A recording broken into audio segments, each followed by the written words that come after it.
Vijayanagara empires పేరు వింటేనే proud గా ఉంటుంది కదా. వాళ్ళ ఇన్ఫ్రాస్ట్రక్చర్ చూస్తే ఇంకా అమేజింగ్ గా ఉంటుంది. స్పెషల్లీ వాళ్ళ వాటర్ మేనేజ్మెంట్ సిస్టమ్. ఈ రోజు మనం దాని గురించి మాట్లాడుకుందాం. ఎందుకంటే వాళ్ళు లాంగ్ టర్మ్ సక్సెస్ కోసం ఎంత ప్లాన్ చేశారో తెలుస్తుంది. చాలా మందికి ఇన్ఫ్రాస్ట్రక్చర్ అంటే జస్ట్ రోడ్స్, బిల్డింగ్స్ అనుకుంటారు. కానీ విజయనగరంలో వాటర్ మేనేజ్మెంట్ సిస్టమ్ ఒక వండర్. వాళ్ళు ఫ్యూచర్ గురించి ఆలోచించి వాటర్ ను సేవ్ చేశారు. ఎలాగంటే వాళ్ళ రిజర్వాయర్స్ కట్టించారు. బిగ్ రిజర్వాయర్స్, వాటి ద్వారా వాటర్ ని స్టోర్ చేశారు. కెనాల్స్ నిర్మించారు. ఆ రిజర్వాయర్స్ నుంచి కెనాల్స్ ద్వారా వాటర్ ని ఫీల్డ్స్ కి, సిటీస్ కి పంపించారు. చెరువులు, వెల్స్ ని డెవలప్ చేశారు. లోకల్ వాటర్ రిసోర్స్ ని ఇంప్రూవ్ చేశారు. వాటర్ డిస్ట్రిబ్యూషన్ ని బాగా ప్లాన్ చేశారు. ఏ ఏరియాకి ఎంత వాటర్ కావాలి, ఎలా డిస్ట్రిబ్యూట్ చేయాలి అనే దానిపై క్లియర్ గా ప్లానింగ్ ఉండేది. ఈ సిస్టమ్ ఇప్పుడు మనకి ఎలా హెల్ప్ అవుతుందో చూద్దాం. విజయనగర రూరల్స్ ఫ్యూచర్ గురించి ప్లాన్ చేశారు. మనం కూడా లాంగ్ టర్మ్ గోల్స్ కోసం ప్లాన్ చేస్తే సక్సెస్ అవ్వచ్చు. వాళ్ళ రిసోర్స్ ని బాగా మేనేజ్ చేశారు. వాటర్ ని క్లవర్ గా యూజ్ చేశారు.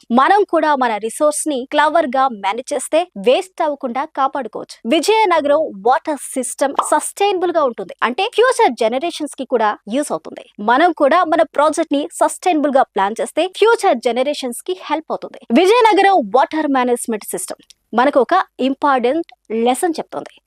లాంగ్ టర్మ్ సక్సెస్ కావాలి అంటే ప్లానింగ్ చాలా ఇంపార్టెంట్ అని.